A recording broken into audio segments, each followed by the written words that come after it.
So the inaugural, and then today we have a session on Himalayas, which we are going to know. So the Himalayas session will also be live streamed later in the evening. And on March 1st, the session on forests and biodiversity, that is the one that we'll be live streaming. Rest of the sessions are here as is. They'll be recorded probably. We'll be recording them. So anybody wants to look at them later, most welcome.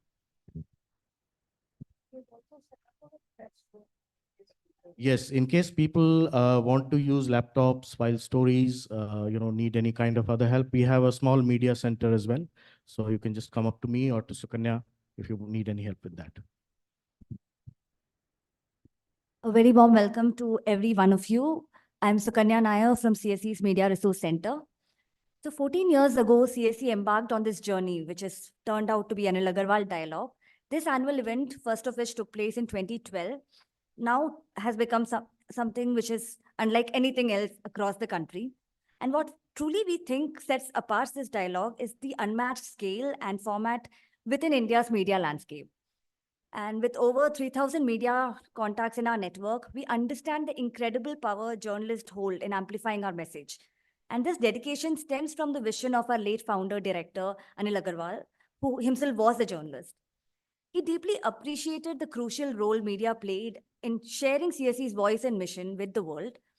And from this appreciation, a lasting partnership has blossomed between CSE and the media, built on the shared belief in the multiplier effect that strong journalism has on our work. And without further ado, I'll introduce our first distinguished guest for the Anil Agarwal Dialogue, that is Nitin Desai. Ma'am, we can so we'll be joining. Right. Then you can do Ninan when he comes. Sure. All right. Nitin Desai is an eminent Indian economist and international civil servant, served as the UN Under-Secretary General for Economic and Social Affairs. He also held various prestigious positions in the Indian government, including Chief Economic Advisor to the PM and member of the Planning Commission. Thank you so much, sir, for joining us. Ma'am, shall we start with your presentation and we can come back to it? I invite Sunita Narayan. I mean, her name is synonymous with the environmental advocacy across India. So I don't think I need to introduce her.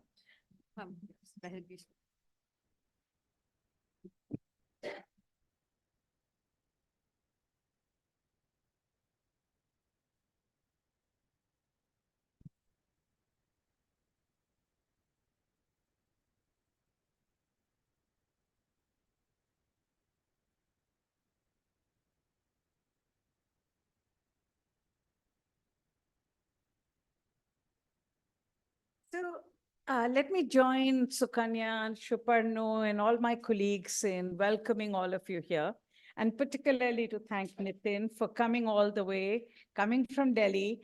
I know this is very important for us, and we are really very grateful that you came. Nitin and CSE's association also goes back decades. Not so much with me, but with Anil, and which is why particularly I wanted you here today, Nitin, that both you and Ninan actually have a relationship with Anil. And, as time goes by, there are fewer and fewer. But I wanted very much, which is why for us it is very important that you're here. You're seeing an institution created by him, which we work in his name today. And so it was very important that you're here. We're really honored that you've come. And I hope that all of you will join me in thanking him for being here today. Nitin also, as many of you may not know, and I think I will talk about it, was the head of the Rio conference. So for any one of us, when we talk about the global environmental movement, it was 1992 when the world met in Rio to discuss what should be done. And Nitin played an incredibly powerful role in the content of it. Exactly as you're saying, Jayanto, that it's not just the form, but it's the content. And Nitin, sometimes I say that Rio was a time of innocence. We were all so it just felt that anything was possible. And that, the Framework Convention on Climate Change, the Biodiversity Convention, the Convention to Combat Desertification, all those came out of the Rio Conference. And it is important for us when we think back to think forward. What is it that we achieved and what is it that still needs to be done? And this is why when I was thinking about what I would want to speak to you about, so Kanya, you'll have to help me a little bit. Can you move this or minimize it? I don't need to see it. Thank you. So I want to talk today about some of the events that are happening in our world today and what they talk about the future. And I want to link a lot of what we will discuss over the next 2 days to these ideas that are emerging in CSC, in my mind, and I'm actually sharing them with you as I am thinking about these, as I'm reading them, as we at CSC are actually doing research on them. So I'm using this opportunity to share our perspectives. So firstly, when I look back at the last year, the SOE or the State of Environment, it is a year of polycrisis. Polycrisis is a new word people have come up in English. Multiple crises jaise hoti hai, polycrisis. But it is also in the age of the Anthropocene. That's the big word. It's polycrisis, crises in the world in an age or an era of Anthropocene. Because today we are very clearly saying it is mankind, and I'm very carefully using the word mankind and not womankind and not humankind. It is mankind which has created such an extraordinary footprint, which is today leading to such devastation. So this era, this epoch is the epoch of the Anthropocene. And that's important. The other thing that is coming out, and you will see it as I talk today, that we cannot talk about India anymore. We have to talk about the global interconnections that exist in our world. Because today they are connected futures, and again, in very polarized societies. It's also, when I look at it, a year in crossroads. At this moment, we can lose all the gains that the world has made on environmental improvement unless we rethink, rework, and re-engineer solutions. And I'm very serious about this. And this is not, again, only India. This is across the world. We are actually slipping right now. And we need to think about how to re-engineer. The old way will not work. It's also a year which has reinforced a message that we at CSC keep giving, that without inclusion, there can be no sustainability. It has come out even sharper, clearer this world. So what are the many wars in this polycrisis? I essentially talk about this broadly as 3 big wars that are happening. One, the war with nature. Climate change is real. It is urgent. And the fact is, it is the burning of fossil fuels, which we need for our economic growth, which humans have burnt, which has increased global temperatures, and this has catastrophic consequences. Extreme weather events are increasing, making countries poorer. A lot of what I am talking about, I'm not going to go into detail because every session over the next 2 days is actually going to detail this out. I have Ramesh sitting right here. Ramesh will talk about how the weather is changing. What do we know? So I just want to give you the highlight of the fact that this is a war with nature and we are losing it. 2, there is a war with humans which is happening, whether it is Ukraine, Gaza, which are killing and maiming thousands. Now, why is it important for us as environmentalists to talk about it? For 2 reasons. One, that it is creating more polarization, more divisions between societies, between people, and which then makes cooperation even more difficult. Two, the war with Ukraine in particular has meant that there is an increased impetus for oil and gas. That industry is back. So for all we talked about them being dinosaurs, they've actually gained from the war. So we need to understand that in our context. Why is it so important? And there is a third war, a war on which I don't know which side I'm on. But it's a war with China.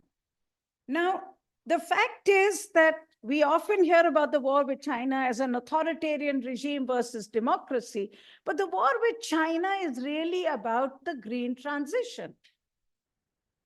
China dominates the supply chain when it comes to everything that we need for solar energy, for batteries, for all that we know we need for the green transition.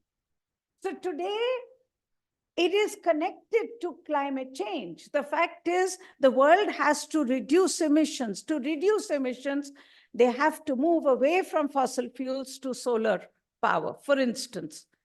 That solar energy, China today has a huge lead in it. When it comes to control of the minerals that are needed for this new economy, they have control over it. So think about it. Many generations ago, we talked about colonization when colonies went out to get minerals that are needed for growth. Today, there is a new world that we are trying to invent, a green world. But that green world, the minerals and the supply chain is controlled by China because they saw it ahead. You can't blame them. They decided to invest in these battery technologies way before the rest of the world. Today, the question is, will this mean that we will lose the war against climate change because we will delay action, or will we gain? But these are important in our world today, because I'm also saying this because sometimes we think environment is after we've read all the front page news, उसके बाद environment के बारे में सोचेंगे. जो front page की जो headlines है वो हमसे कोई मकसद नहीं है. हम तो पीछे वाले पेज पे पर्यावरण के बारे में लिखेंगे, सोचेंगे. हमारा जो आज पर्यावरण की जो सोच है, हमारा जो पर्यावरण की जो चुनौती है, वो फ्रंट पेज न्यूज है. इन सब सवालों से जुड़ी हुई है. इसीलिए it's becomes even more important for us to understand the interconnections in the world. This is not a peripheral issue. This is a mainstream issue. So look at the interconnections. The biggest interconnection is in the many wars, it is adding to human suffering, to poverty, to displacement. There is a report which, Richard, the next one is not out yet, right? 2023. So we are still using the data from the World Migration Report 2022. The World Migration Report tells us that today there is data to show that the nature of displacement is changing. Why people are leaving homes? कोई अपना घर नहीं छोड़ना चाहता. जाते हैं नौकरी के लिए, but जाते हैं क्योंकि उनको जाना पड़ता है. But why? What is that nature of displacement that is changing? One, it is not it is not just war and conflict, but also what they're calling the slow onset of climate change related disasters. अंग्रेजी में उन्हें term दी है new displacement. इसके कारण people are migrating. So they're beginning to track it. But the reason this is important for us to also understand is that we know that there is nothing called a climate change refugee. As journalists, I often get asked this question that climate change ke kitte refugees hain? There is no one climate change disaster which leads to people leaving. It is a combination that we need to understand. And that is why when we write, when we report, we also need to bring in the nuance that no disaster is about climate change, but every disaster, extreme weather event is also about climate change. And I say this because अब की बार जब मुंबई में flood हुआ था, तो मुझे याद है कि मुझे अब याद नहीं कौन पॉलिटिशियन थे, मगर उनने बड़ा साफ कह दिया, हम क्या कर सकते हैं इस फ्लड के बारे में, ये बाढ़ के बारे में, वो तो क्लाइमेट चेंज के कारण है। अगली बार जब हिमालय में कुछ ट्रेजेडी होती है तो यही हो जाता है कि ये तो क्लाइमेट चेंज के कारण हुआ है। But the fact is, we are doing development badly, which is adding to climate change is a tipping point. It is not the cause of it. It is the tipping, it tips us over. So if you look at it, farmers are caught in a pincer attack because of increased input costs, and I'll come to it. Ecosystems are vulnerable because of bad development. Many of our colleagues here talked about the Himalayas, talked about Sikkim. Now, the Sikkim cloudburst did not lead to the kind of devastation alone. It was also the way we built the dam, the way we managed the dam, the way we are building in the Himalayas as if there is no tomorrow. So the fact is, in climate risk times, we cannot afford bad development. Environmental mismanagement and weak institutions of governance are going to add to the crisis which climate change is going to bring. It is not the cause of it, but it will tip us over. So whether it is floods in Sikkim, Chennai, Mumbai, Bengaluru, devastating landslides in Sikkim or Himachal, they're because of mismanagement of the environment. The building of hydroelectric dams. I mean, I'm a proponent of hydroelectricity, so please don't get me wrong. But the way we are building them in the Himalayas right now, back to back, re-engineering the rivers, it's complete madness. Now, this is going to make sure that the Himalayas become even more vulnerable to the next disaster, to the next cloudburst. We are destroying our water bodies, which were the sponges which would have soaked rain. We are doing unchecked construction on vulnerable slopes, on floodplains. But more than that, what we have done over the years is that we have diluted environmental impact regulations, clearance mechanisms. These were decision-making tools. Now, again, it's not easy enough to say this is because of this government. Every government has done so. We have either overcomplicated the rule or we have diluted it. We have never seen the need for good decision-making because all these decisions would have meant some vested interest or the other being hurt. So it was seen to be blocking projects, but they were actually tools for decision-making. Now, in a climate risk time, this becomes even more disastrous. So what then is the mood of the nation, mood of the world right now? One, it is polarized, it is insecure. And remember, this is the year of the voter. 50% of the world's adult population will go to votes this year. 2024 is the year of the voter. And in this, there is huge fights against immigration. Please think back about what I talked about migration. Please go back to the numbers that I talked about, why migration is taking place. It is a combination of war. It is a combination of conflict. It is a combination of extreme weather events which are breaking the backs of people, floods and droughts. It is also because of maldevelopment, which is adding to that migration. So in all this today, the biggest hot potato in global politics is immigration. Okay? Trump will come or lose because of immigration. This connection we have to make. We have to understand why when we are writing about environment, that it is about the politics that is happening in our world, from Trump to every other European country.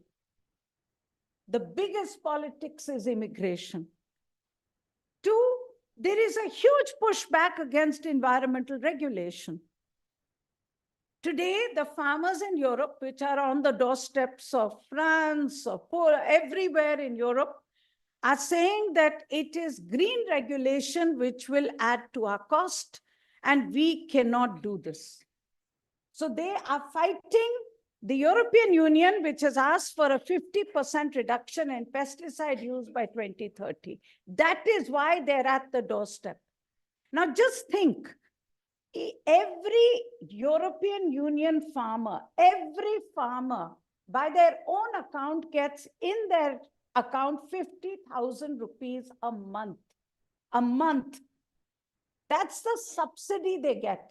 If you look at the European Union's own data, it tells you that 80% to 90% of the income of a European Union farmer is government subsidy.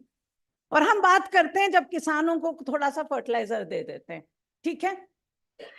So you have to, but the point that I'm making is that there is huge fight against regulations, and this is going to grow. And this is going to grow because the rich world has not taken any hard action to reduce emissions till now. They exported them to China, and I will come to that as well. Now that they have to take those actions, it is becoming unaffordable for them. And that unaffordability is something that their people are fighting against. There is also huge movement against fossil fuel. The fact is, the Ukraine war has added to investment in oil and gas. Today, US is the highest producer in the history of oil and gas, highest producer, 13 million barrels a day. And this is when these countries have to drastically reduce their emissions of greenhouse gases. They have a natural debt.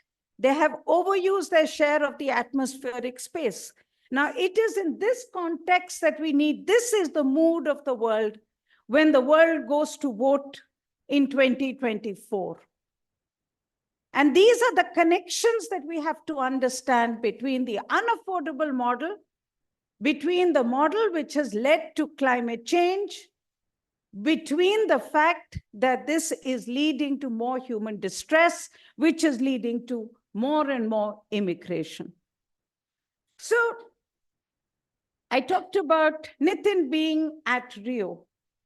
In 1992, the world came together at the Rio conference to discuss a framework convention to combat climate change. We call this ecological globalization. In 1990s also, something that we never connected. And in fact, Nitin, I keep thinking about it. You know, we never really connected the two events. So the fights against GAD, Dunkeldraft were all happening. But somehow the implications of what that would do to the Rio Framework Conventions became clear only much later.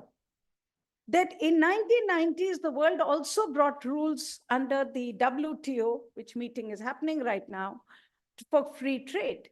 And this is what you could call economic globalization. So you had ecological globalization, essentially saying that what a country does in their own country has an impact on another country. Climate change. So I burn fossil fuels in the US, but it has the ability to create extreme weather events which will drown another country. So I need to make rules, global rules, to bring countries together. That was ecological globalization. Economic globalization being discussed at the same time was that we need to bring countries together so that they can trade. Now, if you look at the trading rules and the trading regime that was built in, it was essentially built in to say that the cost of environment is too high, environmental regulations, labor regulations are too high in, say, a country like the United States. And so let them go to Bangladesh, let them go to India, where there are no environmental regulations. That was the basis of the free trade agreement that was built in. Now just look at this data. So as a result of it, this free trade agreement, it isn't as if the rich world reduced their emissions. They just exported the manufacturing to another part of the world. Look at China. China joined WTO in 2004. Its emissions of CO2 went from 5% to 21%. Because all the production manufacturing moved to China. So आपने अपनी emissions नहीं reduce करे, आपने उनको export कर दिया। और export इसलिए किया कि वहां पर कोई रेगुलेशन है नहीं, पर्यावरण के लिए वहां पर कोई लेबर रूल नहीं है। The cost that you would have to pay, you're not prepared to pay. That was a free trade agreement. And now the story of the future is, and that's the story we have to report now, is they want to reverse it, but can they? And what will it mean for the planet this time around? That's the story that needs to be understood and reported. So you would have heard these words today, you would have read them. The countries talk about deglobalization, they talk about reglobalization, they talk about localization. So all these things are back, but they relate to our world, to the question of environment. Why? Because it's about, as I said, the dominance or the redominance of the world for the green transition. China has complete dominance on minerals and technology. Today, both EU under CBAM and US under IRA have set trade conditions to lift the cost, to increase the cost of the imports that they will get. Why? Because they say we want to manufacture it domestically. Electric vehicles, for instance, in the US cannot get government subsidy if they have any component which is made in China, or even have any association with a Chinese company. In India, we have done the same. We have said that we will impose a higher duty on solar energy coming in to India because we want to have domestic manufacturing. All this is good. It is good because you are basically saying it is not globalization. You are reglobalizing. You're deglobalizing. You're pushing for localization. So in that sense, I would argue the Indian government policy is perfect. We need to manufacture solar ourselves rather than leaving it to China. But the question today is, and those are the questions that we need to keep reporting on, understanding. One, will it actually delay the green transition? China has such absolute control over those materials and minerals. Will it delay it? Will it impede it? Or will it be better for the world? Will this be a driver for localization? One of the best things that I saw recently was Indonesia has said we will not export nickel. So they have said we will not export nickel because we will make our own battery in Indonesia, and we will set up battery companies. You want to make batteries, come to Indonesia, don't take away cheap nickel. Zimbabwe is talking the same. Other African countries are talking the same. So will it lead to localization? Will it mean that even in India, states will say, हमारा कोयला हमारा है, हम ही power बनाएंगे, हम ही सब कुछ करेंगे? Or will it lead to a different kind of extraction and a different economy which is as rapacious for the environment? This is the big question. And of course, the other question is, will it be better or worse for environmental standards? Remember, those countries exported manufacturing because of the high environmental standards. If they are re-importing those industries, will it mean that they are prepared to pay a higher cost for the environmental standards or not? That's the big question as we move ahead. And the question really is, because if you don't pay the cost, as we are learning, somebody has to pay the cost. This is the real cost of environmental mismanagement. When you do not control pollution, it is at the cost of our health. Today, air pollution takes lives. Let's not make light of this. ये खाली गंदी हवा नहीं है. It's toxic air. It takes lives. Water pollution is still the biggest killer of babies in the world. जब आप diarrhoea की बात करते हैं, जब हम कॉलेरा की बात करते हैं, हम सोचते हैं कि हम तो बोतल बंद पानी पीते हैं, अब तो पानी साफ हो गया है. आज भी पूरी दुनिया में अगर आप देखें किस कारण सबसे ज्यादा छोटे बच्चे मरते हैं, वो गंदे पानी के कारण मरते हैं. because of pollution. Chemicals like pesticide in our food are slow poisons. There's a disproportionate impact, but toxic air is a great equalizer. And the big question, which I am thinking of more and I'm sharing with you, क्योंकि अब तक तो हम cost की बात करते थे, मगर आज जो सवाल उठ के आ रहा है, जब मैंने this EU का जो farm protest हुआ, उसके बाद the big question that is coming, we were told that that growth model in which they could keep investing and cleaning up was affordable. When 80%, 90% of the farmers' income is government subsidy, and even then they cannot afford it. How do we afford that model? How do we afford a model in which you can keep polluting and then aim to clean up? This is really what comes out so clearly as we move ahead from this. And this then brings me to the other part of what I want to talk about. So all this only tells me that how much more of an imperative it is for us to rework growth. We cannot do development with pollution and aim to clean up. We cannot clean up after we have added pollution. That has to be something that we have to understand even more clearly now. So we have to reinvent. And this is the reinvention of the narrative of environmental management. And I'm saying this particularly because in this last decade, I am seeing a lot of environmentalism has become techno fixes. Technology aa jayegi, sab kuch theek ho jayega. Magar we have to understand that the political system to imbibe that technology, unless it is inclusive, it can never be sustainable. And that has to be something that we have to be able to keep talking about, the politics of environment. So let me give you 3 or 4 instances. Bring it home. Air pollution. Air pollution, I'm not even going to, we all understand how toxic it is. But we also know that cars, particularly cars and vehicles, are responsible for the bulk of toxic emissions in the air. Now, the rest of the world is saying कि हम e-vehicle जाएंगे, electric vehicle हो जाएगी और दुनिया सब ठीक हो जाएगा. मगर आप देख लीजिए उसके अंदर कितने मिनरल्स चाहिए, कितनी बैटरी चाहिए, और आप अपनी दुनिया से सोचिए तो अभी भी खाली 10% लोग गाड़ी लेते हैं. ठीक है, आप कितनी गाड़ियां बनाएंगे, कितने लोगों को उस गाड़ी, अगर आपने साफ गाड़ी भी बनाई तो कितने लोगों के लिए आपको बनानी पड़ेगी.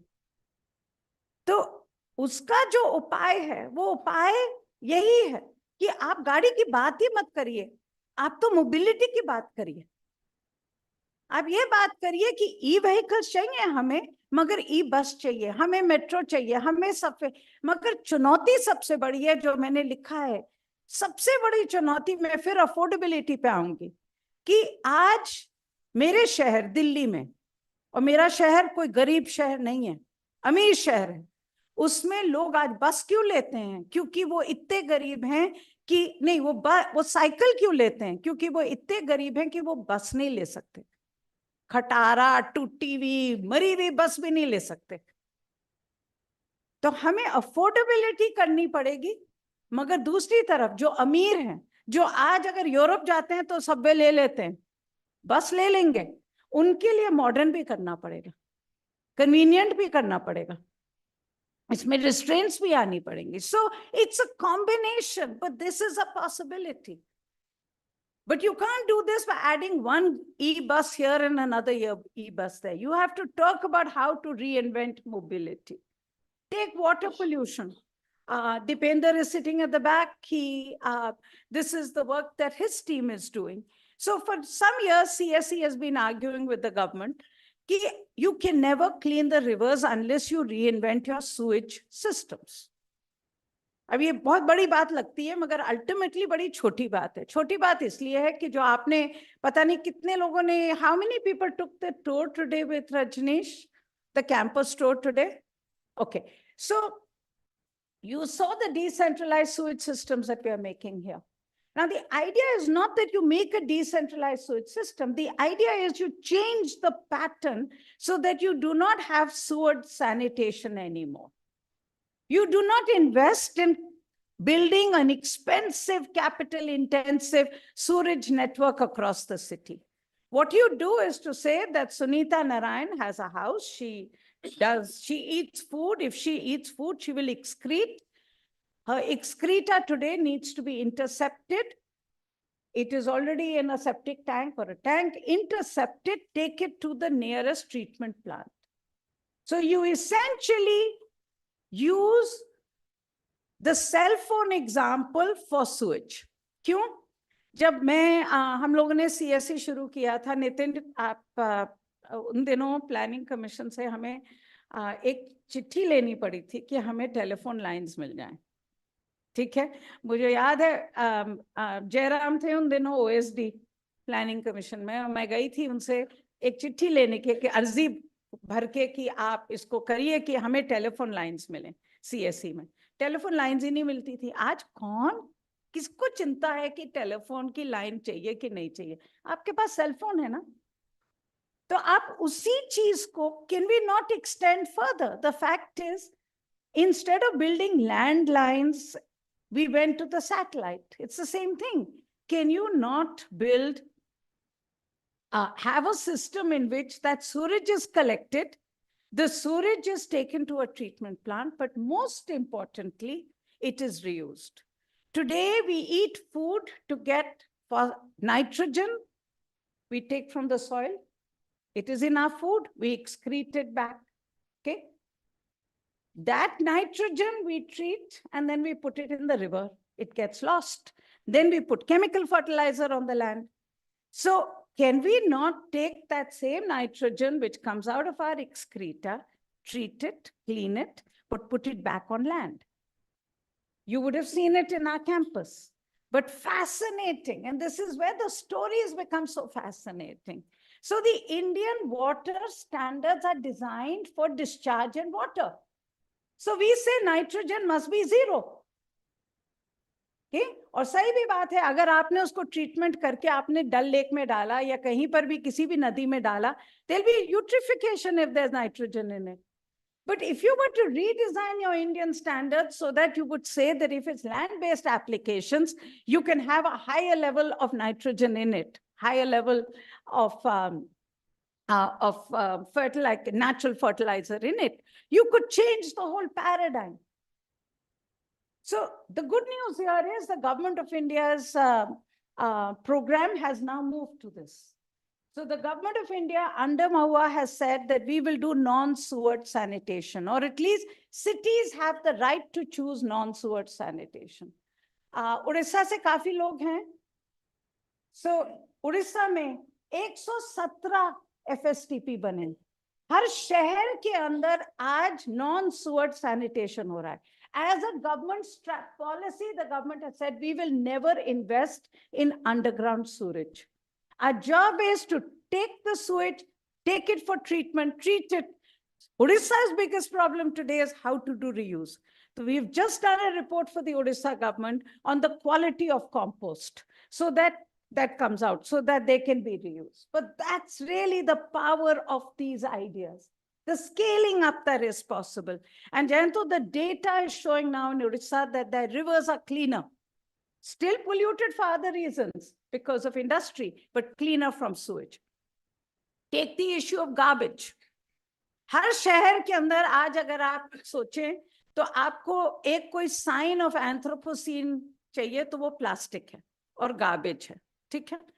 और आज तक the entire system of management of garbage was कि we'll have visible cleaning. कोई आएगा कचरा ले जाएगा और लैंडफिल में जाके छोड़ाएगा. Now, it is very clear that that is a completely unaffordable system because the landfill is made at long distances, it takes valuable land, and of course, increasingly, the poor are saying, not in my backyard. You can't build a landfill near me.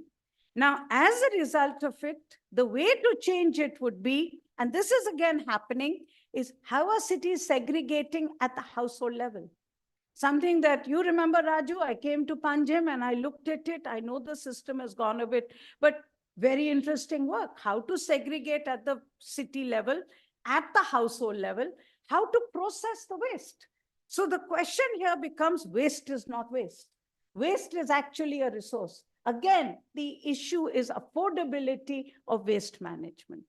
The issue of industrial waste, big challenge. Biggest answer today will lie, and this is not being done in other parts of the world, the biggest answer will lie in how much can we reuse the waste of one industry to make it the resource of another. So if you look at the cement industry, the fly ash that came out of thermal power plants has now ended up being used in cement, and that has reduced the use of limestone and reduced its emissions. CSE's report on cement industry, the industrialists are saying, we would like to use more. We can go from 45% to 65% usage. So we can essentially, again, what I'm driving at, this is not utopian solutions, they're not simple, but I'm driving at an approach in which you would use more and more the waste of one for the resource of another. My colleagues can tell you, we have just done this very interesting work looking at bio-CNG. Indore takes wet waste from its households and converts it into CNG, which it uses to run its buses on. Huge. Okay? मगर the problem is, and I'll come to it, कि उसको थोड़ा सोच समझ के करना पड़ेगा. अब यूपी में जैसे बहुत बायो CNG plants बन रहे हैं, बहुत अच्छी बात है. But we'll need to make sure that we can connect the raw material, we can connect. Take agriculture. The whole emphasis on agriculture has been to increase productivity. And to increase productivity, you have to invest more. Or fertilizer डालिए or pesticide डालिए, जिससे your productivity goes up. The model has been, the more the productivity goes up, the more it will lead to farmers' income. That has been the model, well understood, well practiced across the world. Keep in mind the EU farmers when I say it, but it has been a model that has been practiced. The problem is with that model is food costs have to be affordable. Okay? And especially in a country like India, where we have such a massive food procurement program, where we have to, government has to buy food and then supply it, the cost of food has to be affordable. So think about it from a farmer's perspective. They are caught in these double, triple pincers. Increased cost because you've told them increase your productivity. Those are done by taking debt and other things. Then you get an extreme weather event. Your risks are higher because of increased cost. You are hit. And then the worst is कि अगर बहुत अच्छी प्याज की फसल हुई और दाम बढ़ गया तो सरकार ने इंपोर्ट कर ली प्याज, बिकॉज अर्बन कंज्यूमर्स को खुश रखना है कि हमारी फूड इन्फ्लेशन नहीं होना चाहिए. आपको याद है कि हमारी दिल्ली की chief minister lost her election because of the cost of प्याज. ठीक है, तो प्याज के जो दाम होते हैं बहुत बहुत जरूरी होते हैं. अब इसमें किसान को तो कुछ नहीं मिला ना. Now, in all this, how can we talk about to the farmers that don't discount the environment, do organic farming? What does it mean? They have to invest to keep themselves going. They have to discount the environment. They will get more from the land. They will add chemicals. They will add toxins. So unless we reinvent agriculture so that, and this is particularly important because I find this conversation we have not had. How do you do agriculture at lower costs? How do you get, what does the word productivity mean? These are things that we will have to discuss as we move on. My last example is forests. The question of forests. Today, India has 23% of its land area under forests. Okay, we have 70 million hectares of land which is under forests. yet we import all our wood needs. Okay? And that wood comes from countries like Vietnam, from Malaysia, from every other, and from this, even the temperate world, which has learned to grow wood and then cut it and then regrow it again. So one of the other models would be, and you will remember, जब हम लोग भुवनेश्वर में मिले थे और हम लोग देखने गए थे अमिताभ जी जो कम्युनिटी फॉरेस्ट का काम देखने गए थे, तो सवाल यही था कि क्या आप अपने जंगल को ग्रो कर सकते हैं जिससे आप काटें और फिर लगाएं. और उसके अंदर the whole role of communities becomes so critical in what you would call a wood-based economy. The same issue would be in terms of conservation. Ravi will talk about it. The whole question about conservation, which is happening on the backs of the poorest in India today. Today, we are talking about protecting the tiger, protecting the cheetah, protecting even a wild boar in Kerala. But it is happening at the cost of local people who live in the tiger's habitat. They get nothing out of it. I remember when I was asked to chair the Tiger Task Force by Dr. Manmohan Singh, the one thing that I presented to him was a map of India. And I said, look at the map of India. Where are the richest forests of India? Where is it that you get your water from? Where is it that you get your minerals from? They're all together, the richest resources of India. Now put on it where the poorest people of India live, and they match. Okay? So the poorest people live in our richest lands. And this is something because we have not found a model in which we don't extract and destroy. हम एक ही तरीका जानते हैं, उसको निकालो और पूरी जमीन को खत्म कर दो. हम ये नहीं जानते कि how to use the land for productive gains, making sure that communities benefit and yet reinvesting back. The very last point is all this will require scale and urgency. So the reason I've given you this is to explain the headwinds against the environmental movement, not just in India and the world, but also the fact that those headwinds tell us that it's even more important for us to rethink how we do environment. And in this, the biggest issue is going to be scale and urgency. But scale and urgency will require tough decisions. And I just want to give you one example that single-use plastics, आप इसके बारे में सुनेंगे. अच्छी बात है कि कुछ बैन हुआ, मगर कुछ बैन नहीं हुआ. जो रियल बैन करना था वो हमने किया नहीं. मल्टी लेयर्ड प्लास्टिक, जो आपके ये गुटखा के जो आपके सैशेज आते हैं, मल्टी लेयर्ड, क्योंकि मल्टी लेयर्ड प्लास्टिक कभी रिसाइकल हो ही नहीं सकता. So that doesn't get done. So we will, if we are talking about this new model, you will have to talk about scale and some tough decisions. Optics will not work. But the bottom line is to rethink environmental management and strengthen institutions of regulation. Only then. So finally, Richard ने मुझे याद दिलाया कि आज decade है. आज का दिन हमारे लिए बहुत important है.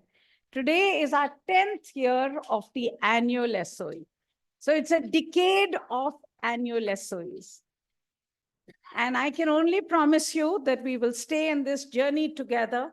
But for us, the next decade has to be also for rethinking action, for tracking and reporting changes on the ground, and most importantly, keeping our duty to hope alive. Thank you very much.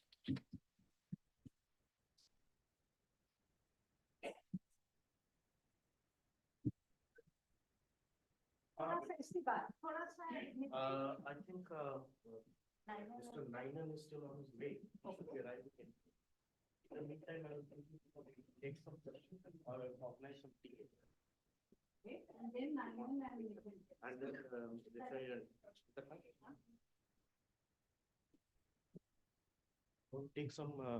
take some questions.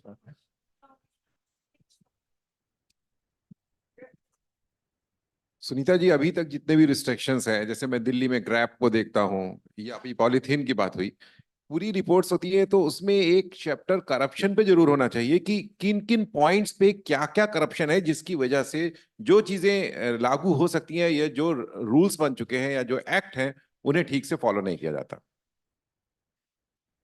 तो आपका सवाल बिल्कुल सही है, मगर देखिए corruption जहां होता है वहां पर इंस्टीट्यूशंस का सवाल होता है, ठीक है। मेरा एक प्रॉब्लम करप्शन जो टर्म है उसमें है कि जब जहां पर्यावरण की बात आती है तो आपको डेटरेंस बढ़ाना पड़ेगा। आज क्यों लोग कूड़ा फेंकते हैं, क्यों सेग्रीगेट नहीं करते? क्योंकि हमारे यहाँ कोई ऐसा सिस्टम नहीं है कि अगर आपने सेग्रीगेट नहीं किया तो आपके ऊपर फाइन लगेगा, ठीक है। क्यों आप फैक्ट्री चलाते हैं जहां पर आपने कोयला इस्तेमाल किया, जो दिल्ली और एरिया में सारा बैन है, क्योंकि आप जानते हैं कि आप किसी को पैसा दे सकते हैं। मगर सुधीर, तो रिवर्स इसका जो है वो है कि जब हम डेटरेंस की बात करते हैं, हम कहते हैं कि इसके ऊपर फाइन ज्यादा लगाओ, तो सरकार कहती है कि करप्शन तो हो जाएगा इसके कारण, तो आप फाइन मत लगाइए। तो करप्शन जो तुम कह रहे हो उसकी जो सबसे बड़ी जो प्रॉब्लम है वो है कि आज आप कुछ डेटरेंस जो आपको कंप्लायंस के लिए चाहिए कि आप किसी के ऊपर डंडा मारें, डंडा के साथ आपको फाइन लगाना पड़ता है, आपको कहना पड़ता है कि इससे आपका नुकसान होगा, वो आप कर नहीं सकते क्योंकि करप्शन बढ़ जाएगा। आप देखिए किस अब, मगर सवाल यह है कि दिल्ली के अंदर पहले ट्रैफिक के फाइन्स बहुत कम थे और आज तो बहुत बढ़ गए।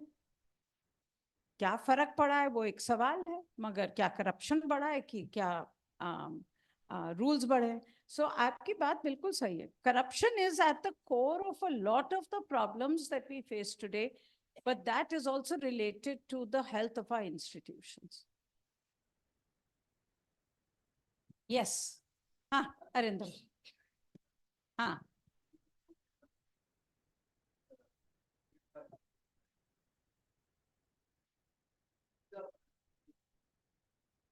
हाँ, इन्होंने 14,000 हेक्टेयर जमीन को एक्वायर किया है, 33 गांव। तो क्या इसका लॉन्ग टर्म एनवायरमेंटली क्या इसका पिटफॉल्स रहेंगे? थोड़ा आपका क्या मानना है? एकदम समझ के बोलना पड़ेगा इसके बारे में। मैं क्या ऐसे जवाब दे सकती हूँ? अगर जमीन एक्वायर करी है, अगर वो खराब जमीन थी तो क्या उसका बढ़ेगा? अगर कल्टीवेबल लैंड था, अगर कल्टिवेबल लैंड था तो कॉम्पनसेशन दिया कि नहीं दिया? वो सब तो दिया। नहीं, तो ये सब चीजें देखिए इतना कोई सिंपलिस्टिक भी नहीं है, तो इसीलिए I am not following into that कि देखिए सरकार ने देखिए ये इतनी जमीन एक्वायर कर ली, ये तो हाई तौबा मच जाएगी। इतना सिंपल भी नहीं है। सवाल यह है कि उस जमीन से क्या निकल रहा था। कोई एग्रीकल्चर अगर हम करते हैं, क्या उन लोगों की लाइवलीहुड वहां से बन रही थी कि नहीं बन रही थी? वो क्या छोड़ के जा रहे थे? क्या इंडस्ट्री जो आएगी उसके ऊपर कुछ कानून होगा कि वो पोल्यूट नहीं करें? बुंदेलखंड में पानी की बहुत किल्लत है, तो क्या पानी की जरूरत बढ़ेगी? मगर एक बात सही है कि जब आप किसान पानी इस्तेमाल करता है तो उसको अंग्रेजी में कहा जाता है कि वर्चुअल वाटर ट्रांसफर। क्योंकि अगर किसान ने खेती के लिए पानी इस्तेमाल किया तो वो आपने अपने खाना जब आप खाएंगे तो आपने उस पानी को, वो ट्रांसपोर्ट हो गया पानी। मगर अगर इंडस्ट्री पानी इस्तेमाल करता है तो इंडस्ट्री का जो पानी है वो साफ भी हो सकता है, 80% तो निकलता है। तो मुझे लगता है कुछ ये चीजें कॉम्प्लिकेटेड हैं अब, और जब हम लोग रिपोर्ट करें लिखें तो ये सिंपलिस्टिक जो चीजें हैं इनसे हट के थोड़ा समझ के लिखना पड़ेगा। Sunita ji, Hi, Ninan. Sorry, no, it was the morning because he got here less than 2 hours from Defense Colony. So it just, no, nothing you and I can do. That traffic is a nightmare. So what we have decided is we'll take a few questions. I just finished speaking.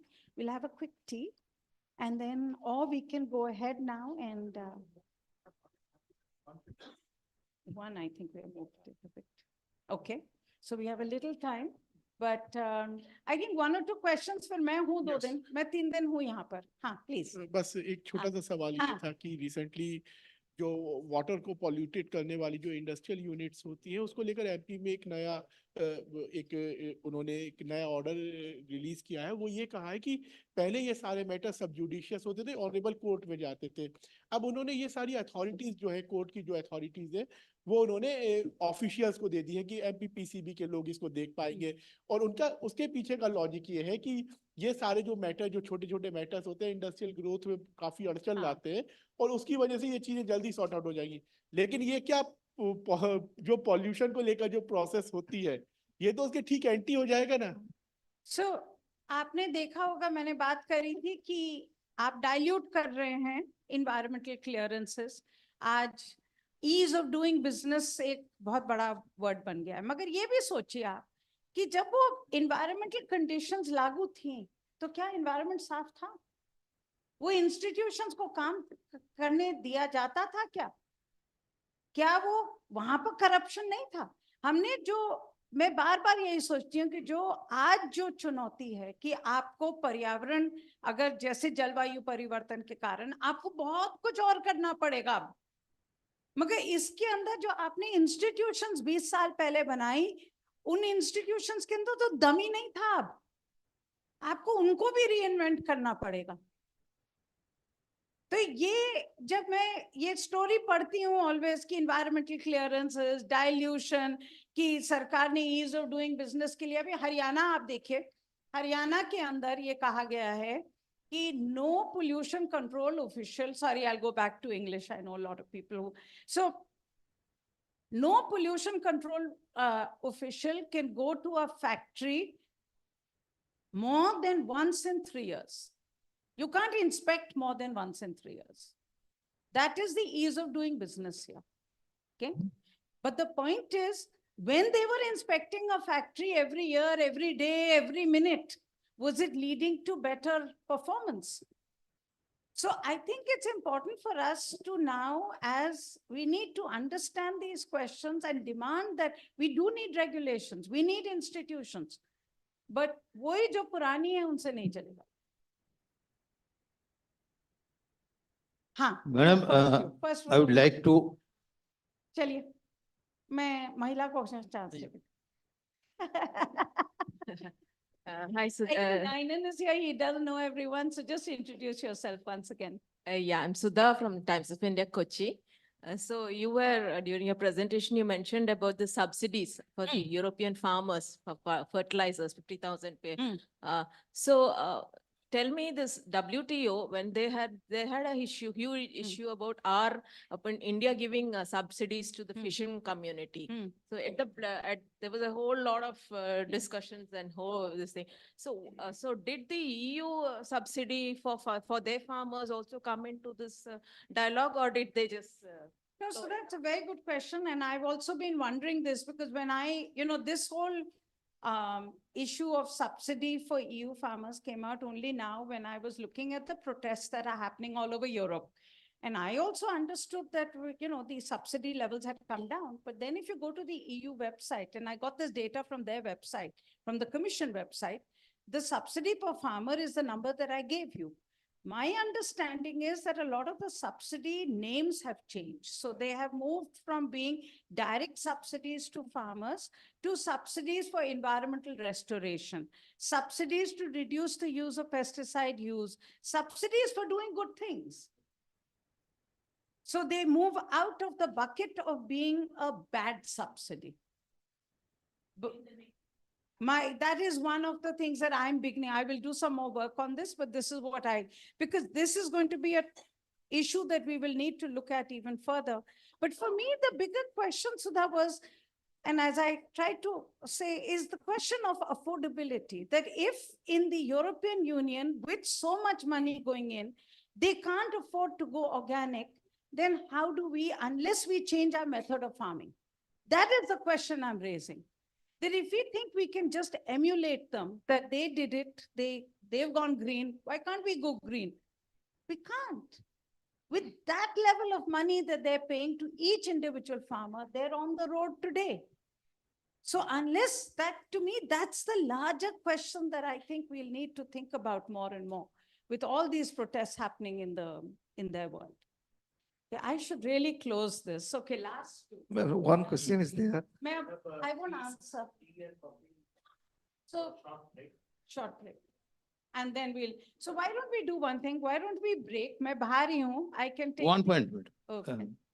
Yes. So my question is that, everybody that to matter was the Ministry of Environmental, Forest and Climate Change issued a new office memorandum in July 2021, introducing a standard operating procedure, SOP, to deal with environmental violations in various projects.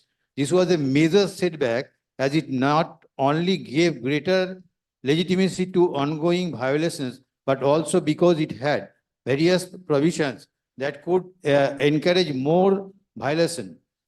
So my question is, how central government or the state government would be punished by the violation unit or organizations? So the fact of the matter is not a single violator till date has ever been punished. Okay? Not a single penalty has been paid for water pollution. So let's get the facts right on some of these issues. Yes, what the central government is doing is wrong. But the fact is that we have a really broken system of deterrence. We have a really broken system of keeping polluters in check.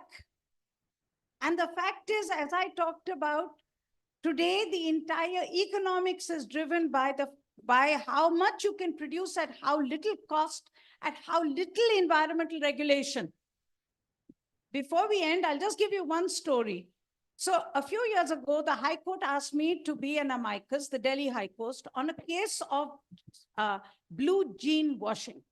Okay, blue jeans are being washed in the outskirts of Delhi, Shivnagar, vagare. So High Court they had closed down the factories because of the pollution in the river. And they told me that please go check if what factories are really closed or not, what to do. Okay, I went to this place, Shivnagar in Delhi, and everybody, everywhere, there were locks on the door. But then I saw pollution in the ground. Blue color is blue color jean. So I said, but there is pollution. So how come?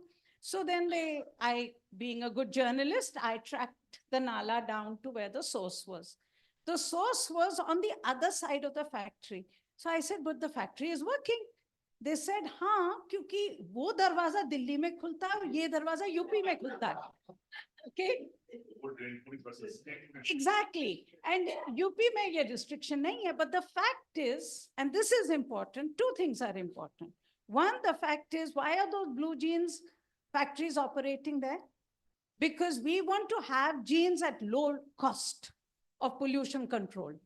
Okay. Every time, and there is the other fact, every time there is a control on pollution, the factory moves from an authorized area to an unauthorized area.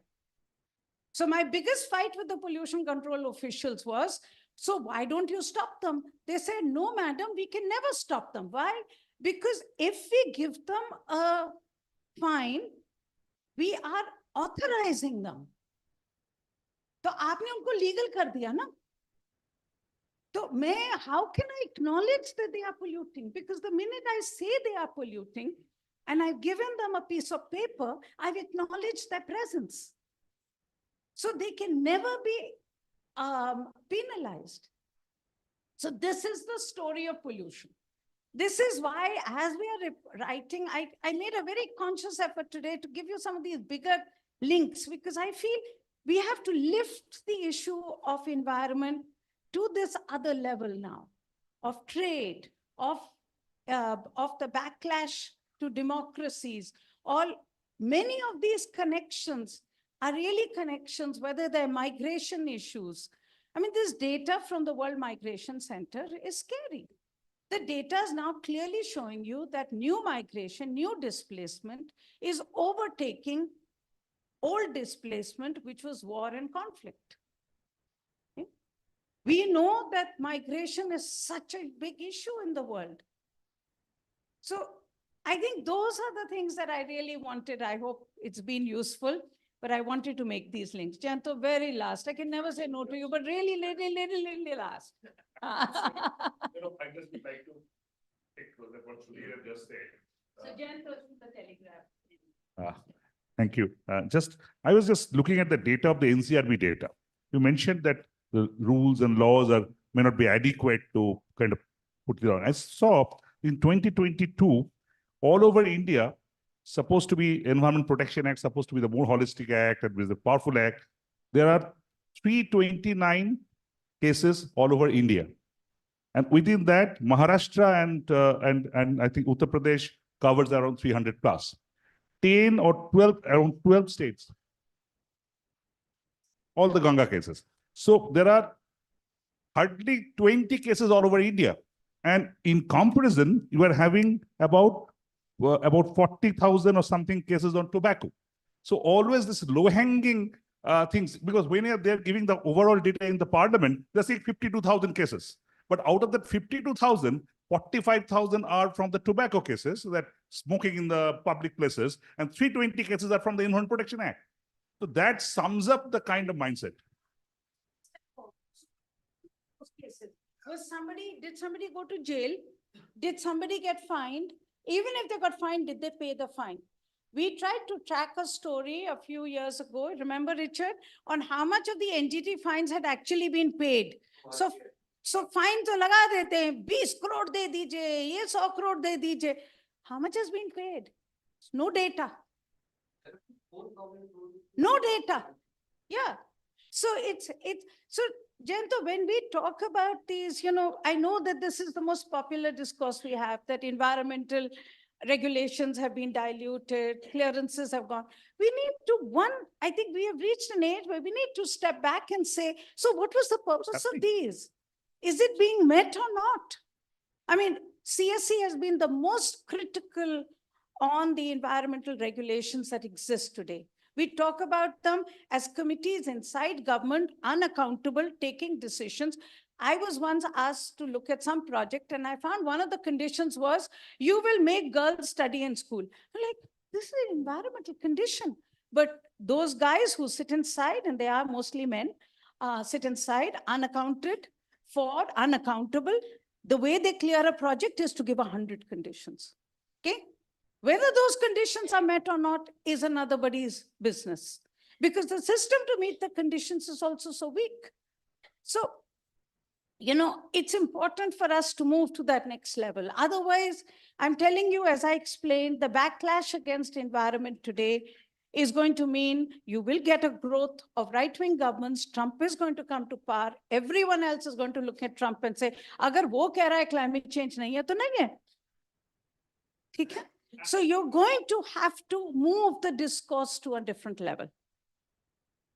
Okay, no, I think we will have a cup of tea. I think you deserve a cup of tea. Just a very short break, My please. tirade. After that, we do the official release of the book, and Mr. Desai and Mr. Ninan are here. So, aye.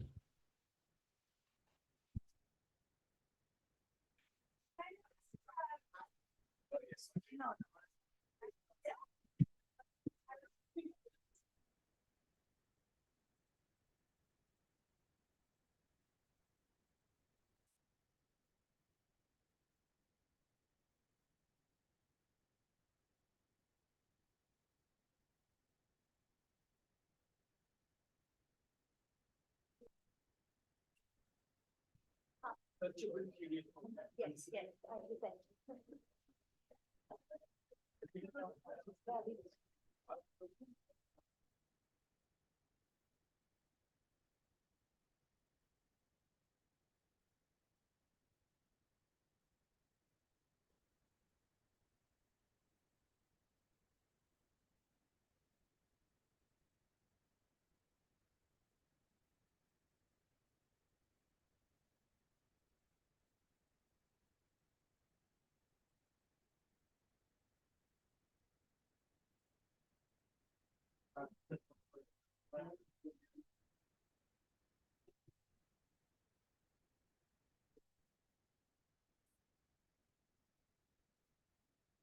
Hello, hello. Hello, check, check. Hello. Hello, hello. Hello, check. Hello, hello, hello.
Hello, guys. I think अंदर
We will share the photo right after the release.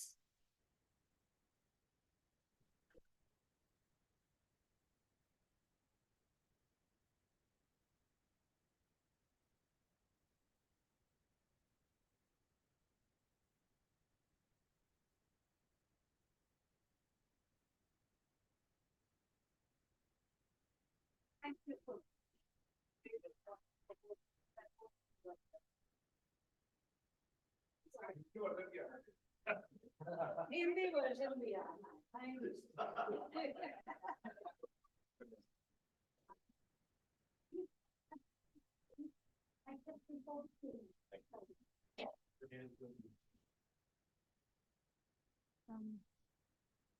I will start with.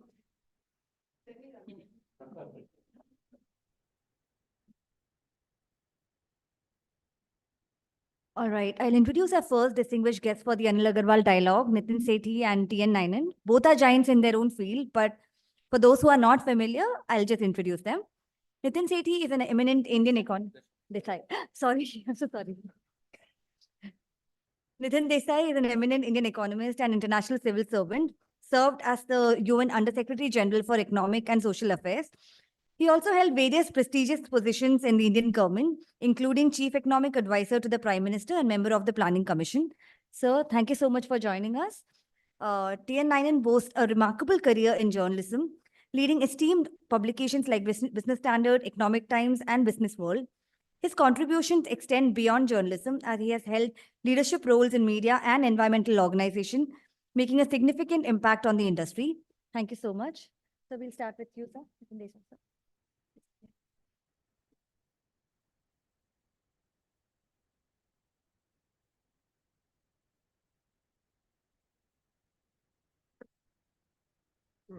May I first say that I'm really truly happy to be here.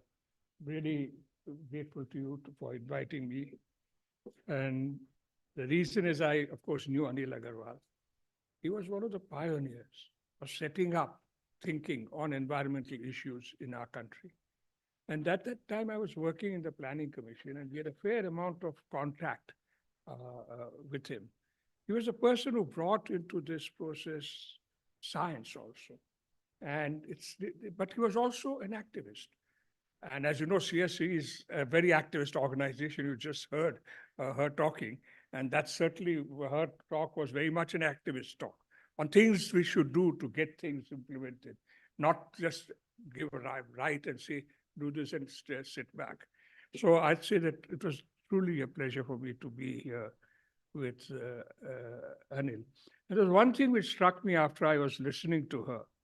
And I remember a time when Anil had come, I think it was in New York, when I was in the UN. And I remember he saying one thing. He's saying the clue to managing environment and development in a sensible way is through water management. And he argued that case as to why, if you could get your water management right, you'd be forced to get everything else right also. And I remember his argument, and in many ways, when she was talking, I was thinking of that. That really, if the reason the water management is not getting done is because we're not connecting it with that. There are other reasons why, for instance, the fact that we really do not have a governance system properly for water resources anyway. And certainly that water management requires a much better link between environment and development in planning than what we have. You saw this in the Himalayas. The floods that you got in Uttarakhand were essentially because the development planning of hydropower, etc., had not taken the environmental challenges of the Himalayas into account. So in many ways, I was really impressed that Anil's thought on seeing water as the integrating device still survives and works in CSO, and I hope CSO will continue to pursue that because it's still missing in our country. But I'm not a person who's worked at the ground level. I've been a person who's working at the opposite level. So let me just focus on that. I've read the report, The State of India's Environment, and it's a truly impressive report. It's a report which is not just about India's environment, at least in two major studies here, climate change and biodiversity. It gives you an excellent global picture of what is happening globally. And that is important because ecosystems don't respect national boundaries. And particularly when you come to something like climate, it's a waste of time if you just focus on one country. You have to look at how it fits in with what other countries are doing and what the global dimension should be and is, so on. You know, I've been involved in this for a long time, close to 40 years. But she also mentioned my involvement in the Rio conference. And if I go back to that, the period after that, much of the focus that we had in pushing the Rio agenda, particularly on climate, was raising awareness. And that's why I'm mentioning this, because this is what you people are involved in, raising public awareness. So most of it, and that was all that we were essentially focusing attention on, telling people more about the risks of climate change, reducing the degree of skepticism, which was quite widespread in '92. For instance, the man who was the chief of staff of George Bush was an open climate skeptic. Now, one thing that has succeeded over these years is climate skepticism is now more or less dead. There may be a handful of people. Ramaswamy is an exception. Well, fortunately, he's given up his candidacy. So that's not a bad idea. So, but even Trump now will not say openly that he doesn't believe in it. But so that's the change. The problem now is something different.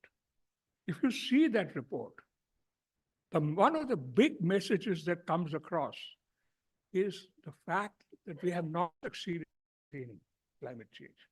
That in fact, the risks are increasing rapidly. In fact, perhaps more than what has been given to us by the Intergovernmental Panel on Climate Change. And if you see, for instance, the number of instances in India, that how many was more than almost 300 days, 200 days of extreme weather in India. The fact that 2023 was one of the hottest years in human history. So these are things which are very important. And this is the awareness that we have to get across. I think very people are aware that there is a thing called climate change you need to do something about. You see any number of stories, reports on it. But what I would wish you to do is to get across the challenge that we are not getting there. That the risks that our children and grandchildren will face are worsening, not improving. That is the awareness that we need to raise, so that governments and corporations and others don't just see their actions on climate change as something they do to keep these environmentalists quiet. They must see it as something they need to do because the risks are increasing because of the inadequacy of the actions that we have on climate. There are many things that, of course, are many other dimensions of climate change which are dealt with in this report, which I would urge you to look at.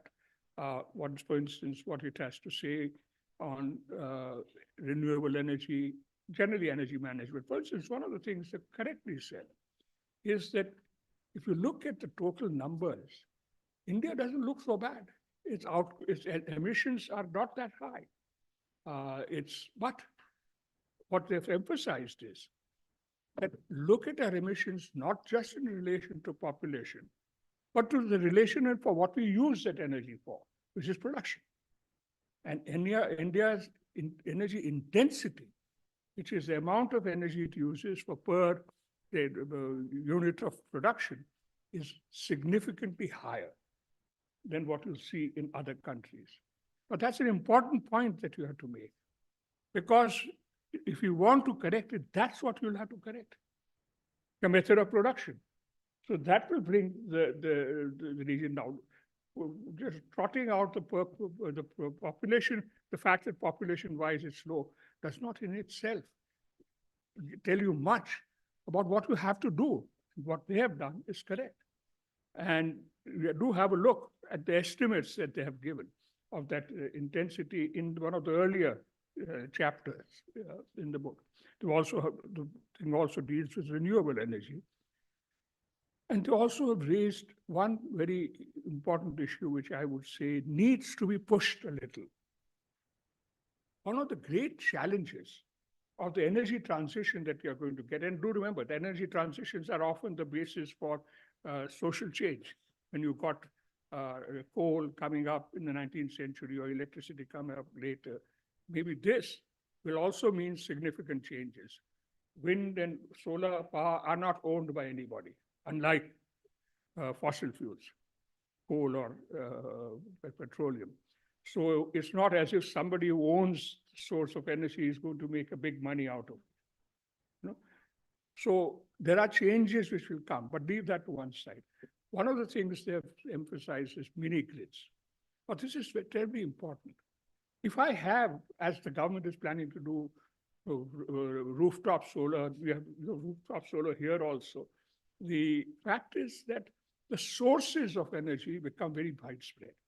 They're not just a series of large generating stations. There'll be many, many sources. It could run into lakhs or even more. Now that can't be run by some centralized administration, which is what we have now, for deciding that plant will go on, that plant will go off.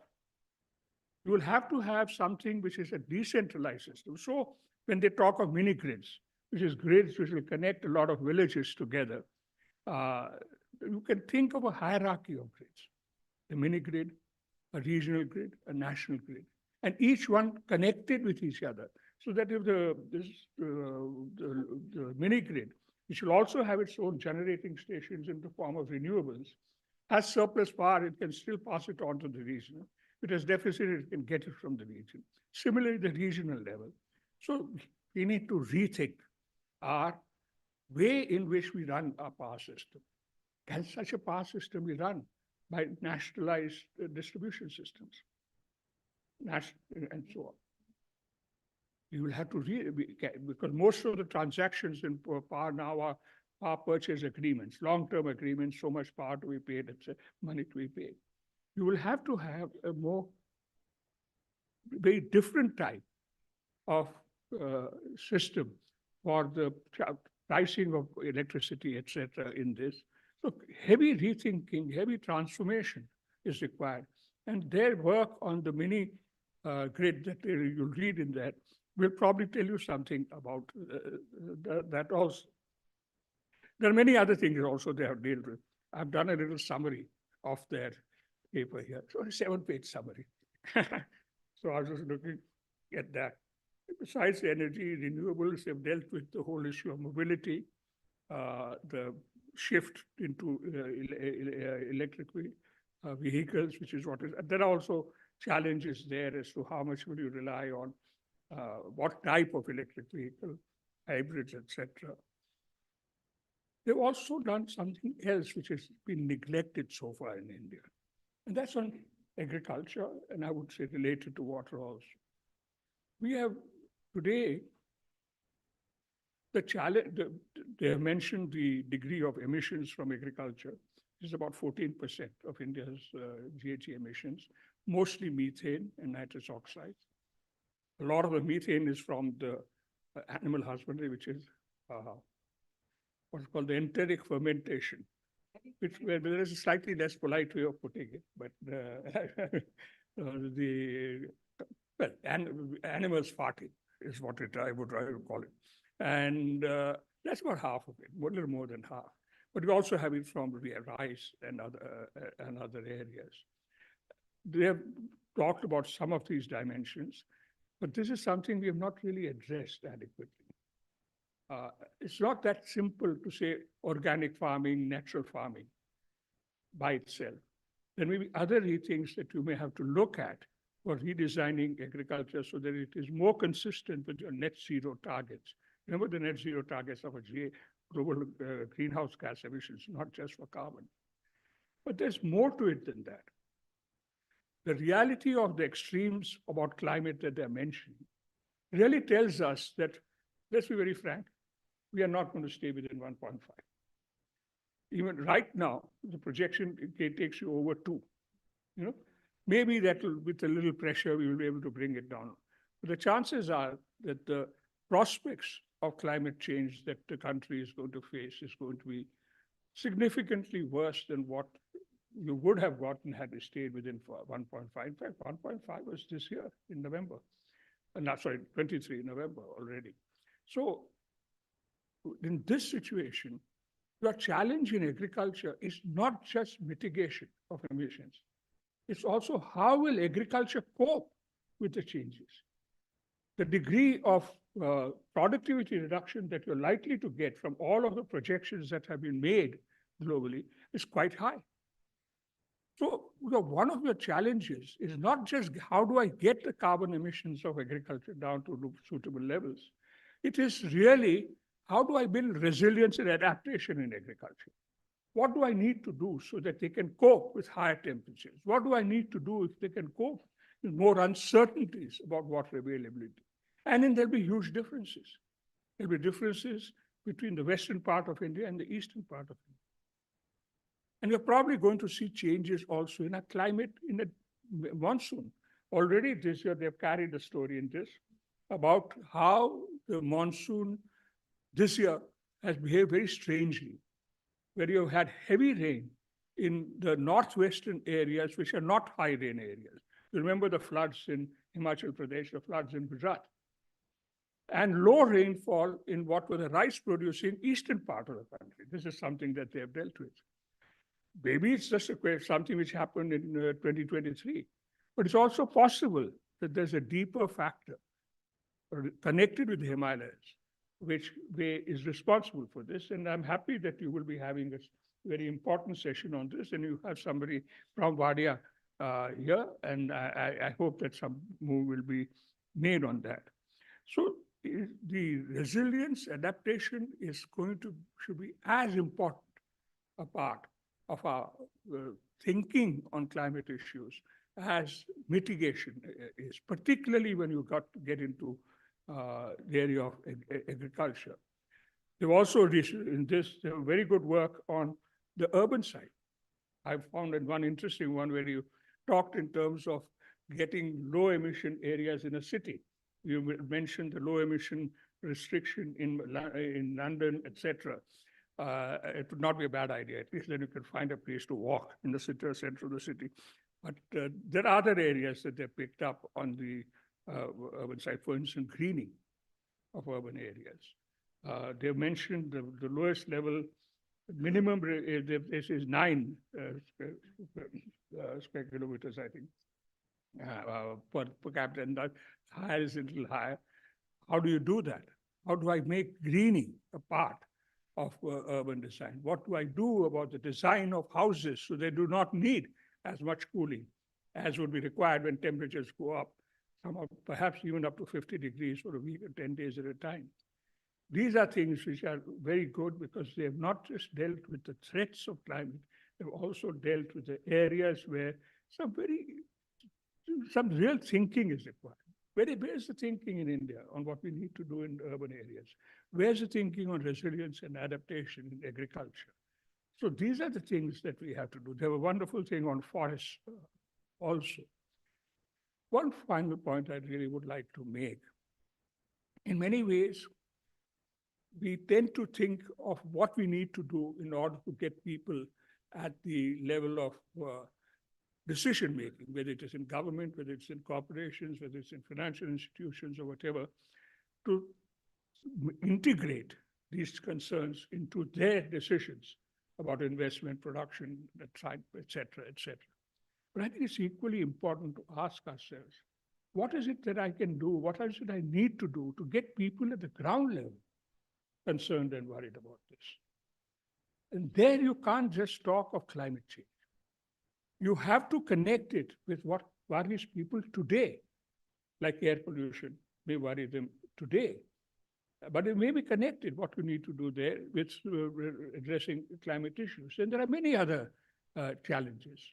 That we have a biodiversity program. We're not doing too badly on that. But how do I convince people there that biodiversity is very important?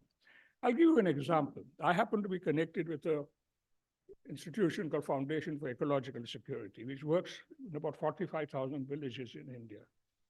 And I visited some of those villages where our work was in restoring local forests. But that is what our work was, and we were doing the local forests. But when I went there and talked to the people living in that village, all of them gave their assessment in terms of what was the impact on water. ये पानी मार्च तक आ रहा था, अभी जून तक आ रहा है. Their assessment was not the wonderful things about having plantations recovered, etc., but the impact it had on water. So certainly you got great advantage in terms of carbon mitigation, etc., by those forests that you put up. But the saleability of that was in terms of its impact on people.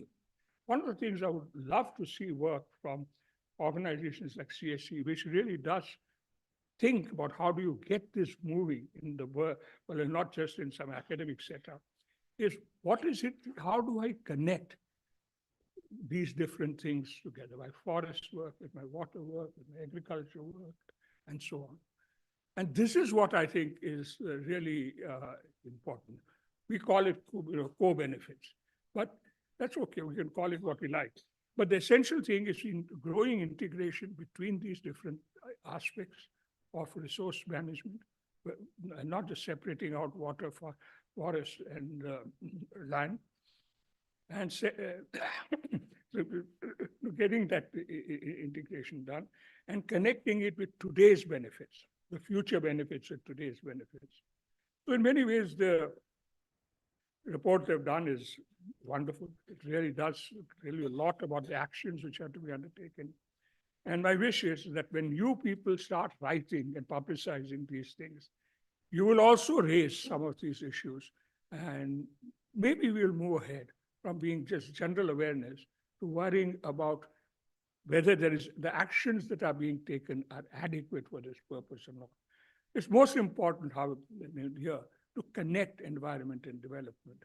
I just want to end one final.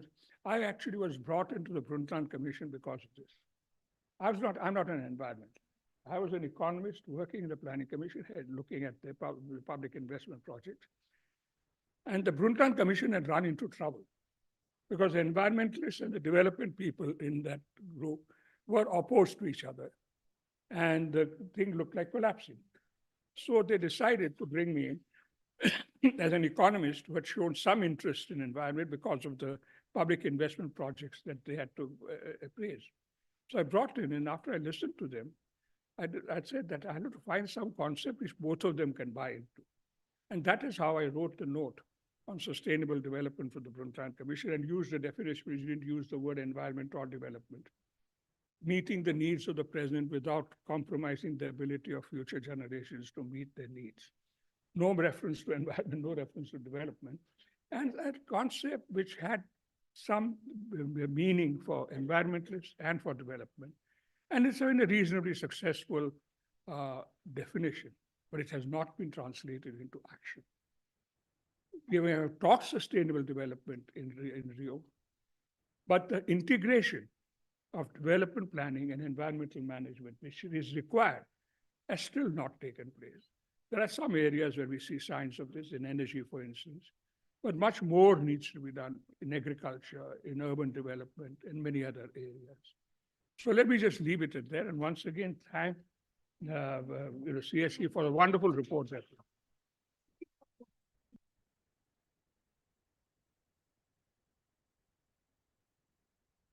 Now I invite TN Ninan.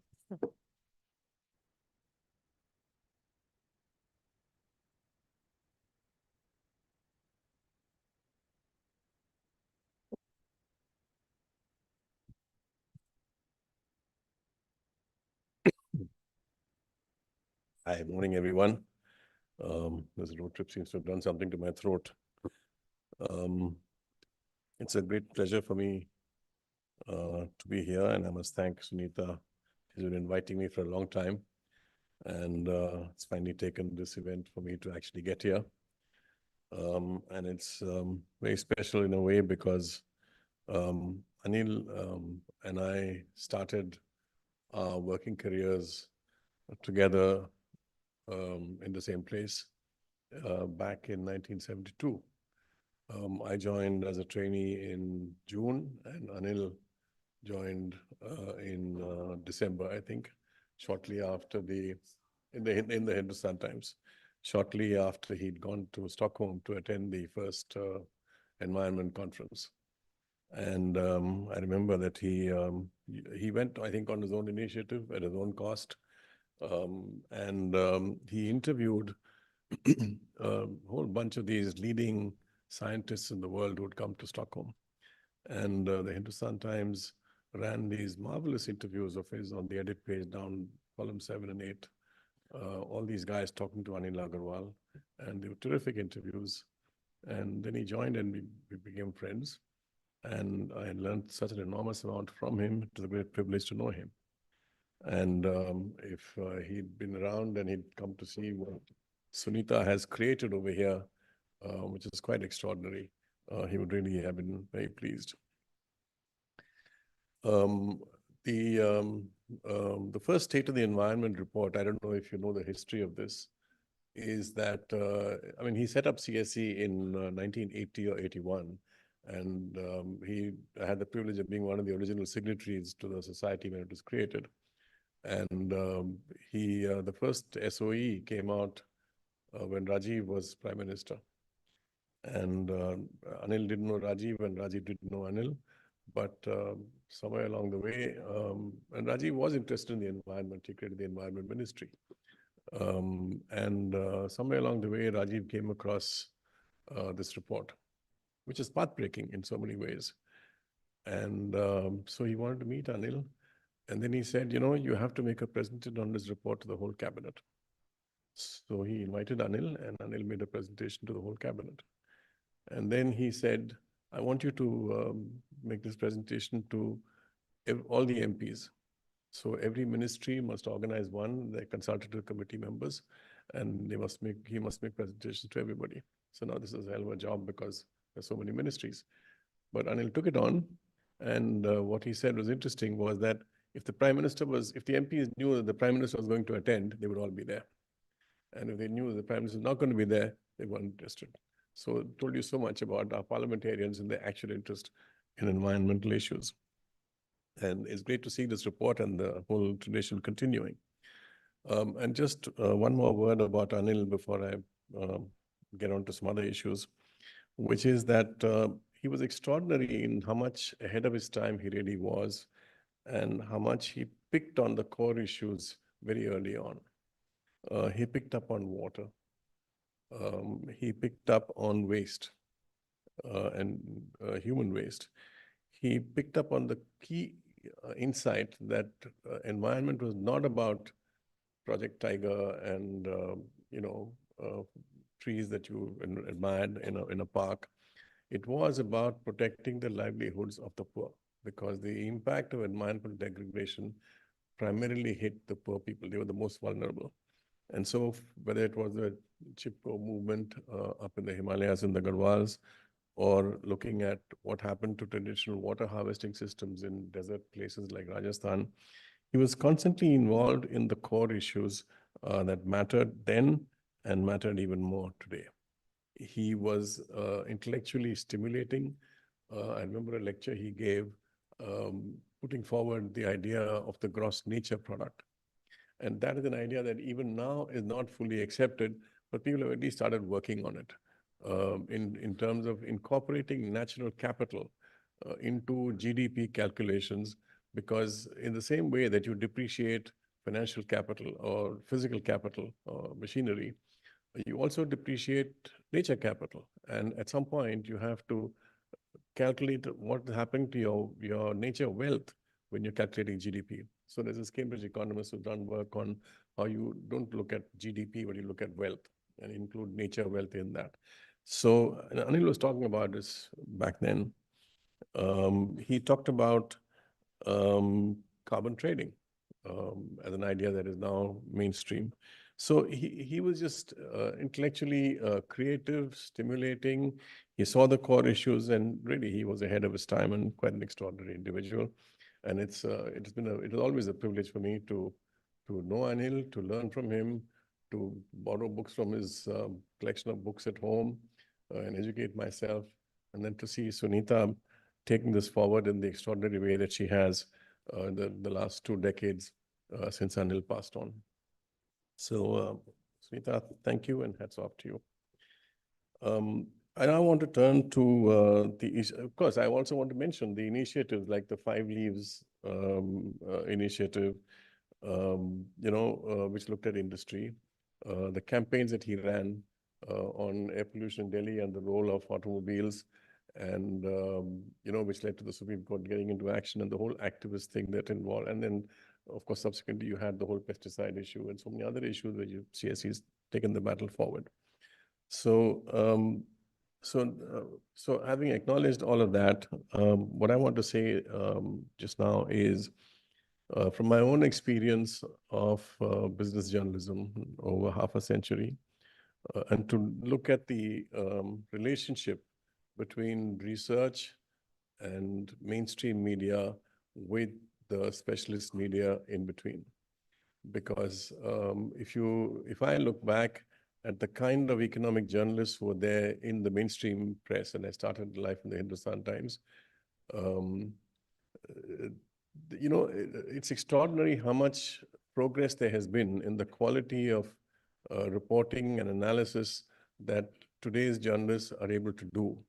And it's not particularly because today's journalists, I think they are brighter and they're more intelligent, and they're more educated, better qualified than the journalists of half a century ago, and that's natural. But it's also that there is an ecosystem that back then you had 2 financial dailies being published from Mumbai and nowhere else. Tiny readership focused on the stock market. And I think it is the fact that the financial newspapers and business magazines have been born and grown, which has increased the specialist knowledge and understanding of the economy and business. And that has seeped into the mainstream press in the same way. And then because we had hardly any think tanks in those days, but you've got a whole plethora of think tanks now that exist. The research being done and there are economists working in them. Those economists write in the press, both the specialist press and the mainstream press. So you get an ecosystem that's working. Each feeds off the other, and overall knowledge and understanding improves.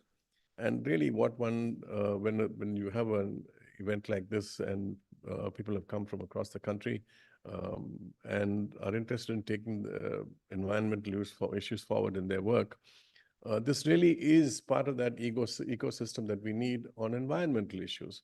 That CSE done original research work. I mean, the State of the Environment report mentions in the various reports that I've gone through, all kinds of scientific and research establishments all over the place doing work.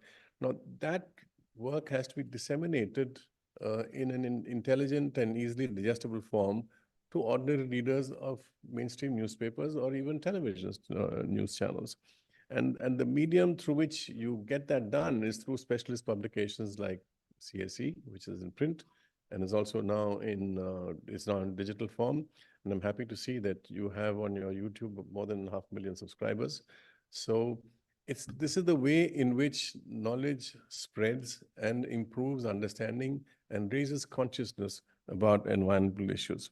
So, so I think an event like this and a program like this is particularly important from that perspective. So that's why I'm happy to be here. I also want to make one point before I stop, which is that, in some ways it's easy to be shouting from the housetops about how things are going wrong. But I think we need to go a step beyond that. And Sunita, in the brief period that I heard her, was talking about this question of factory inspectors and if their inspections are more frequent, what do they actually achieve? So you go through the process, or you have the rules and you have the stipulations, but what actually happens? So In the same way, I think environmental reporting and activism has to similarly take it one step beyond the obvious. And one example that strikes me is when Dhamra port was coming up on the Odisha coast, and Greenpeace ran a huge campaign about how this would destroy the nesting grounds of the olive woodleaf turtles, which were a short distance away from where the port is being built. And I wasn't the editor then, but I think Business had also ran a full page piece on this whole issue. And it got drummed up into quite a lot of things. And then everybody dropped it. And my complaint to the activists who were involved in this was that you guys never went back to see what happened. The port is functioning. Adani bought the port. He's doubled its capacity.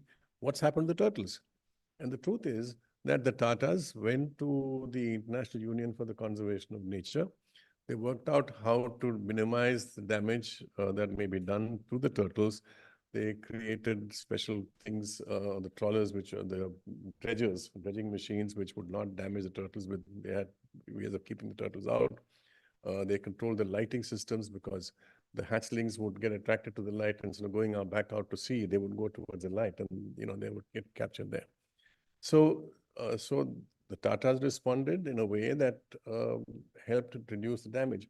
So I think it is important, but instead of dropping the issue, people should have taken it one step forward and seen finally what happened. So a lot of issues like that, which get raised and then protests erupt, and then we just drop the issue. We don't look at what went beyond that.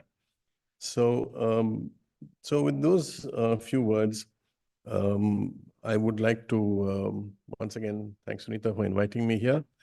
It's nice to be able to see all of you here, and to wish you all the best for this training program. Thank you very much.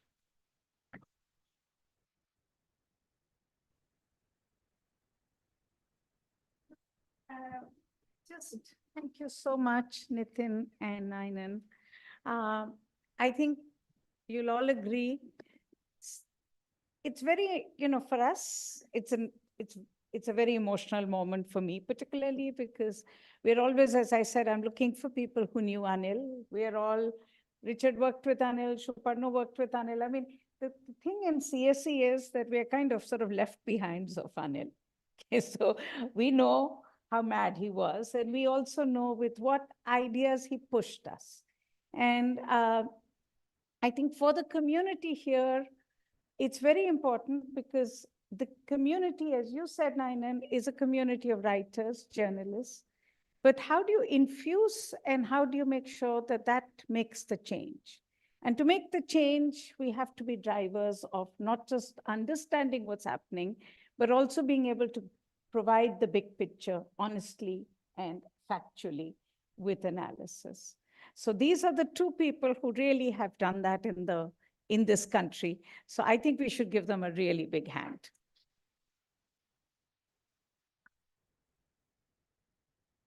As I said, Nitin is one of the people who, if you talk about climate change, you talk about environment, you talk about global issues, he is the one who coined the word sustainable development.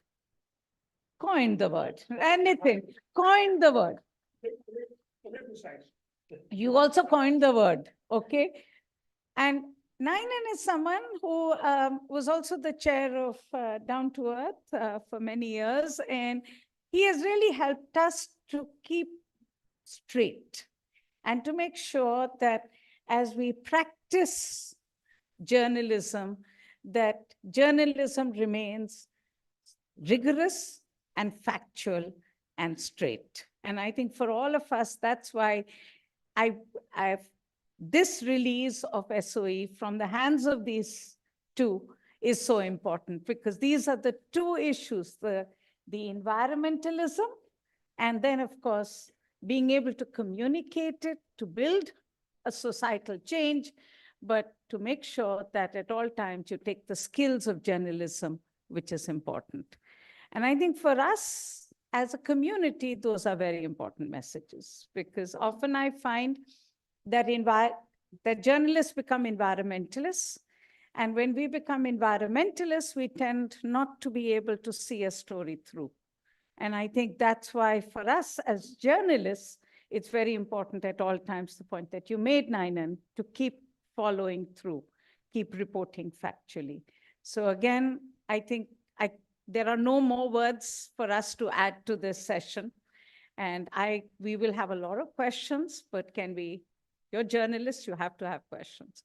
So can we hold on to them, Shuparno, till post? And because we have a huge treat awaiting everyone. Yes.